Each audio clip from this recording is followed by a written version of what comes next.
হরে কৃষ্ণ ভক্তবৃন্দরা, আজকে আমি আবার আমার নতুন ভিডিও নিয়ে এসেছি। ভগবদ্গীতা মুখপদ্ম থেকে 24 নম্বর থেকে শুরু করে 25 নম্বর পর্যন্ত। তো আগের ভিডিওতে আমি আলোচনা করেছি যে সমস্ত ধর্মের মানুষই ভগবান সেবা করতে পারবেন। তো আজকে আমি আমার ভিডিওতে সেই বক্তব্যেই এখন আলোচনা চলছে মুখপদ্ম থেকে 24 আর 25 নম্বর পেজে। বাস্তবে কি ভগবানের সঙ্গে আমাদের সম্পর্ক হচ্ছে সেবা করা সম্পর্ক। পরমেশ্বর হচ্ছেন পরম ভোক্তা এবং আমরা জীব হচ্ছি তার সেবক। তার এই সন্তোষ বিধানের জন্য আমাদের সৃষ্টি হয়েছে এবং ভগবানকে সন্তুষ্ট করার জন্য আমরা যদি সর্বদাই তার সেবা করে চলি তবেই আমরা সুখী হতে পারি। এছাড়া আর কোনোভাবেই সুখী হওয়া আমাদের পক্ষে সম্ভব নয়।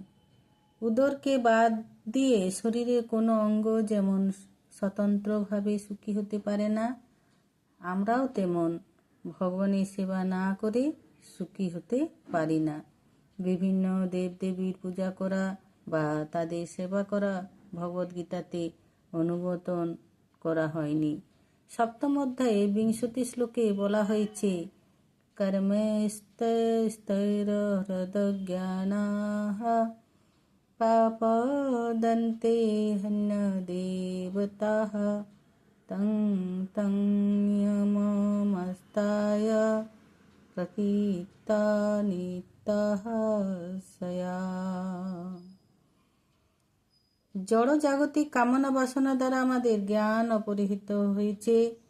তারা তাদের স্বীয় স্বভাব অনুযায়ী এবং পূজার বিশেষ নিয়মবিধি পালন করে বিভিন্ন দেবদেবী শরণাগত হয়। এখানে পরিষ্কারভাবে বলা হয়েছে যে যারা কামনা বাসনা দ্বারা পরিচালিত হয় তারা পরমেশ্বর ভগবান শ্রীকৃষ্ণের সেবা করে বিভিন্ন দেবদেবীর পূজা করে। শ্রীকৃষ্ণ বলতে কোনো সাম্প্রদায়িক ব্যক্তি বিশেষ নাম বোঝায় না। শ্রীকৃষ্ণ নামের অর্থ হচ্ছে পরম আনন্দ। পরমেশ্বর ভগবান হচ্ছেন সমস্ত আনন্দের উৎস, সমস্ত আনন্দের আধার। আমরা সকলেই আনন্দে অভিলাষী। আনন্দময় ভাষাত বেদান্ত সূত্র 1.1.12। ভগবানের অংশ হবার ফলে জীব চৈতন্যময় এবং তাই সে সর্বদাই আনন্দের অনুসন্ধান করে। ভগবান সদানন্দময়, তিনি সমস্ত আনন্দের আধার। তাই জীব যখন ভগবতমুখী হয়ে সর্বতোভাবে ভগবানের সেবাপরায়ণ হয়ে তার সান্নিধ্যে আসে তখন তারা চির বাঞ্ছিত দিব্য আনন্দ সে অনুভব করতে পারে। ভগবান এই মর্তলোকে অবতরণ করেন তার আনন্দময় বৃন্দাবন লীলা প্রদর্শন করার জন্য। এই বৃন্দাবন লীলা হচ্ছে আনন্দের চরম প্রকাশ। তো হরে কৃষ্ণ বন্ধুরা, আগের আলোচনাতে আমি আবার আসব। ভগবানের বৃন্দাবন লীলা সম্পর্কে কিছু বক্তব্য বলার জন্য আজকে এইটুকুই। হরে কৃষ্ণ।